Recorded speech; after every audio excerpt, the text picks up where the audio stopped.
بسم اللہ والصلاة والسلام علی رسول اللہ۔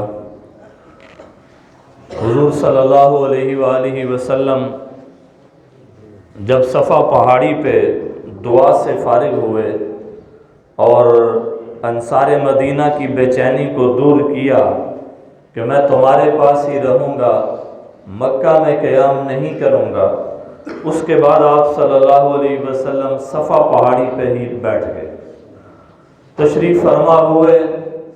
اس کے بعد آپ صلی اللہ علیہ وسلم کے پاس نئے جو لوگ مسلمان ہوئے تھے، مرد اور خواتین، وہ آئے اور آپ کے ہاتھ پہ بیعت کرنے لگے۔ مرد آتے، آپ کے دست مبارک میں اپنا ہاتھ رکھتے دائیں ہاتھ میں، اور حضور صلی اللہ علیہ وسلم اپنا بایاں ہاتھ پھر اوپر رکھتے، دایاں ہاتھ آپ کا نیچے ہوتا، پھر اس سے بیعت لیتے۔ بیعت کس چیز کی لیتے؟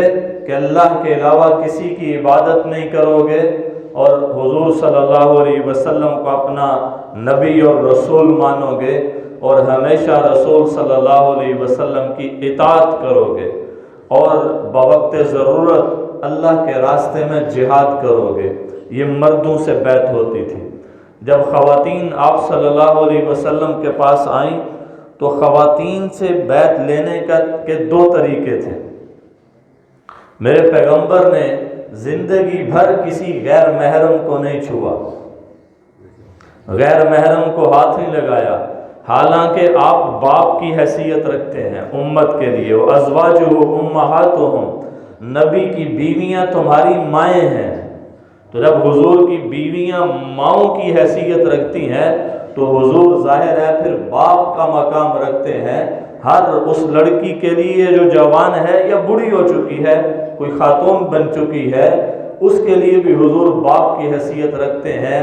لیکن ایک بھی واقعہ آپ کی سیرت سے ہمیں نہیں ملتا کہ آپ نے کسی غیر محرم کو چھوا۔ ایک سکالر ہے جاوید احمد غامدی، وہ بڑا یوٹیوب پہ بڑا مشہور ہے، اور ہمارے نوجوانوں کو ایسے اسکالر بڑے پسند ہوتے ہیں کہ جو دین میں بالکل تخفیف کر دیں، جو ان کی پسند کی بات کریں۔ جیسے سعودی عربیہ میں ایک عربی شیخ سے سوال کیا، یہ سوشل میڈیا کے اوپر چل رہا ہے۔ ایک نوجوان نے سوال کیا کہ جی تراویح تو 8 رکعتیں نہیں ہوتی؟ حضور صلی اللہ علیہ وسلم تو 8 رکعتیں نہیں پڑھا کرتے تھے۔ تو اول تو انہوں نے کہا کہ وہ تہجد کی 8 رکعتیں ہوتی تھیں۔ دوسرا انہوں نے اسے ڈانٹا کہ تم یہ تو کہہ رہے ہو کہ رکعتیں 8 تھیں، لیکن یہ نہیں سوچ رہے کہ وہ 8 رکعتیں کتنی لمبی ہوتی تھی، ادھر بھی تو آؤ نا۔ یہ تعداد میں تو کہتے جی حضور نے اتنی پڑھی ہے جی، لیکن جس کیفیت سے حضور نے پڑھی ادھر بھی تو آؤ۔ 2 رکعتوں کے اندر ساری ساری رات گزر جاتی تھی، ذرا اس طرح بھی تو کر کے دیکھو۔ تو یہ صرف نفس کا ایک حیلہ ہے، بہانہ ہے، ورنہ نفس عبادت سے روکنا چاہتا ہے۔ اگر نفس عبادت پہ ڈالنا چاہتا تو وہ کہتا اس طرح نماز پڑھو جس طرح حضور پڑھتے تھے، کہ 1 رکعت اتنی لمبی ہو جاتی تھی کہ آپ کے پاؤں سوج جاتے تھے۔ تو نوجوانوں کو بڑا چاؤ ہوتا ہے ایسے اسکالرز کو سننے کا۔ تو اب اس کا سوال سنیں۔ ایک چینل ہے دنیا چینل، تو اس کے اوپر سوال و جواب کی نشست ہو رہی ہے۔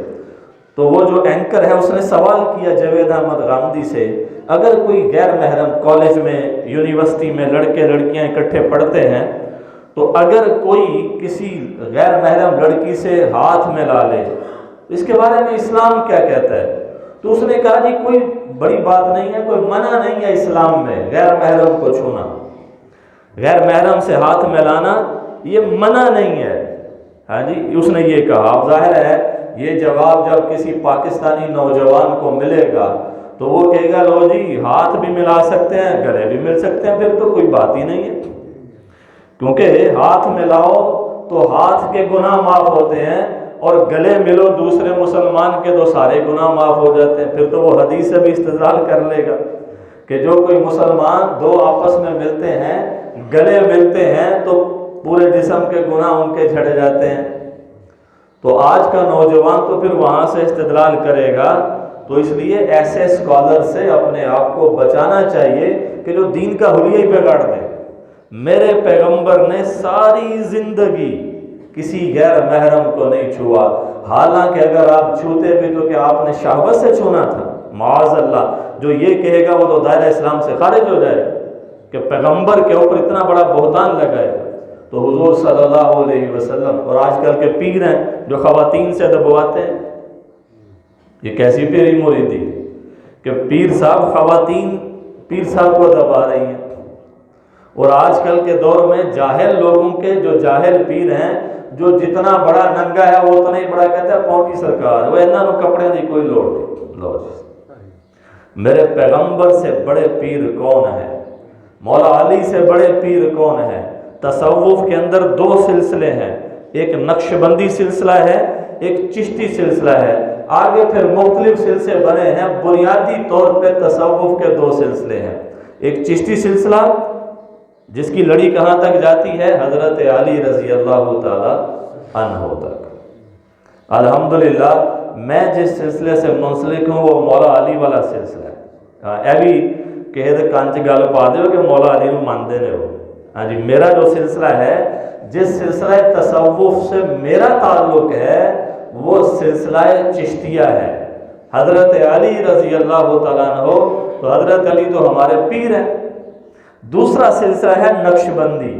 نقش بندی جو سلسلہ ہے یہ چلتے چلتے جناب ابو بکر صدیق تک جاتا ہے۔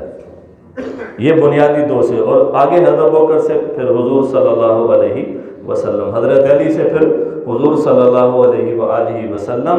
تو یہ سب سے بڑے پیر ہیں، حضور سب سے بڑے پیر ہیں۔ بیعت کی سنت ہی آپ نے جاری کی کہ لوگوں کو بیعت کرنا۔ تو خواتین جب آپ کے پاس آتی ہیں تو آپ صلی اللہ علیہ وآلہ وسلم کیا کرتے؟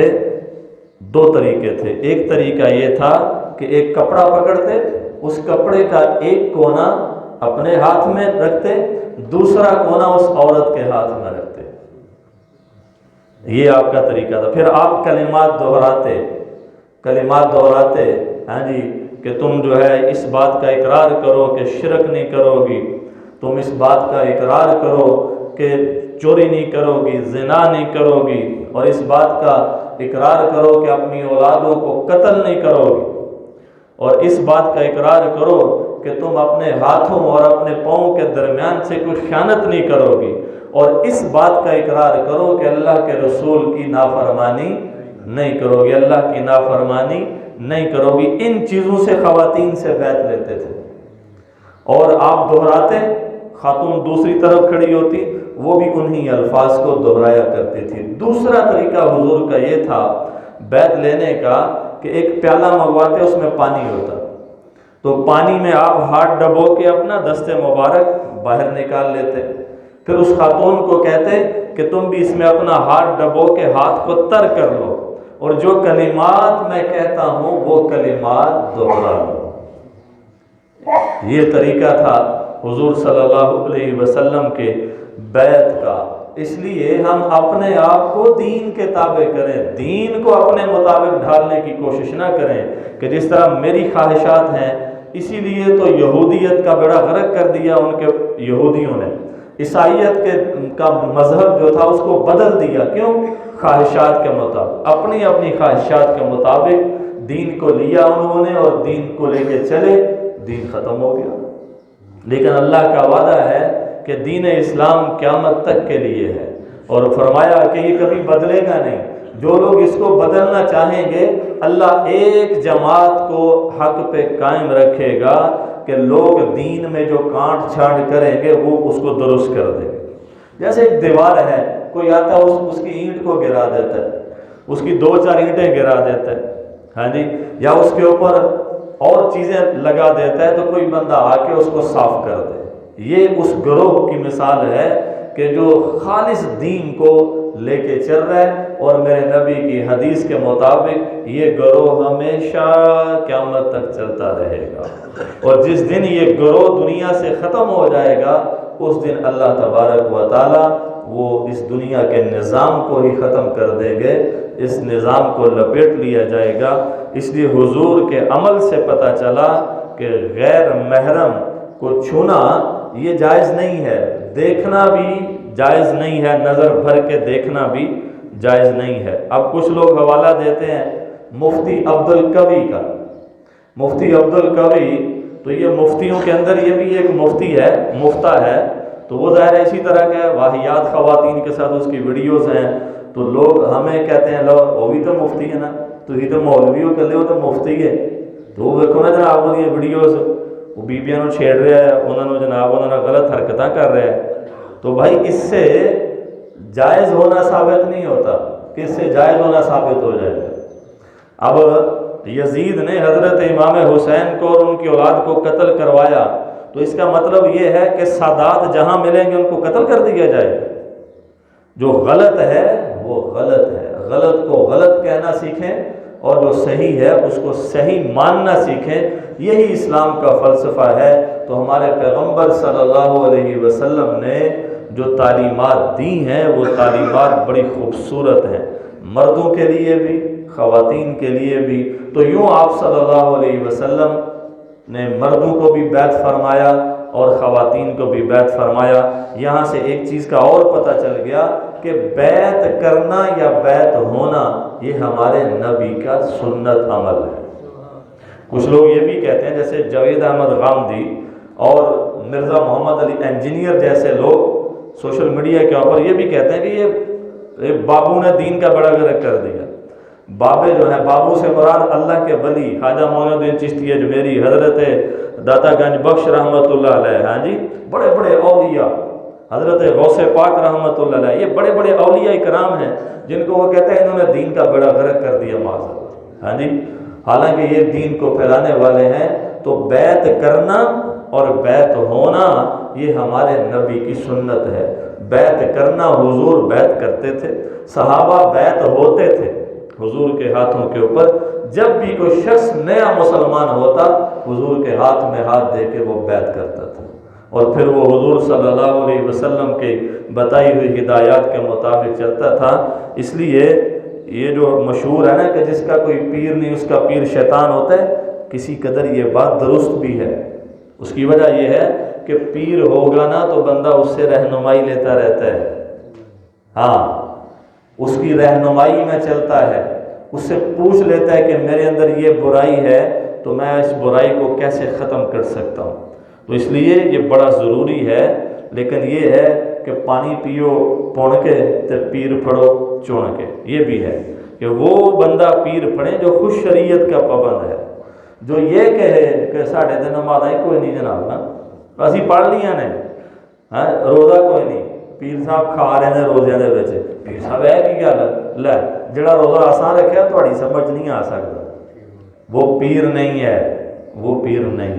اگر یہ بات ہوتی تو میرے پیغمبر سے بڑا کون تھا جو کہہ سکتا کہ جو روزہ میں نے رکھا وہ روزہ تم نے رکھا ہی نہیں۔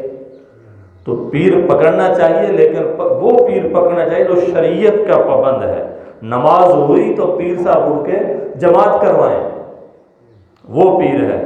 آپ ان سے کوئی دین کا مسئلہ پوچھیں، وہ آپ کی رہنمائی کریں۔ یہ نہ ہو کہ پیر صاحب کوئی دین نہیں آتا، ہاں جی، پیر صاحب ہی نہیں دین پڑھے ہوئے تو جو خود اندھا ہے وہ دوسروں کو راستہ کیا دکھائے گا۔ اللہ تعالی ہم سب کو اپنے سارے معاملات کو اپنے پیارے آقا کی سیرت کے مطابق چلانے کی اور اس سیرت سے رہنمائی لینے کی توفیق عطا فرمائے۔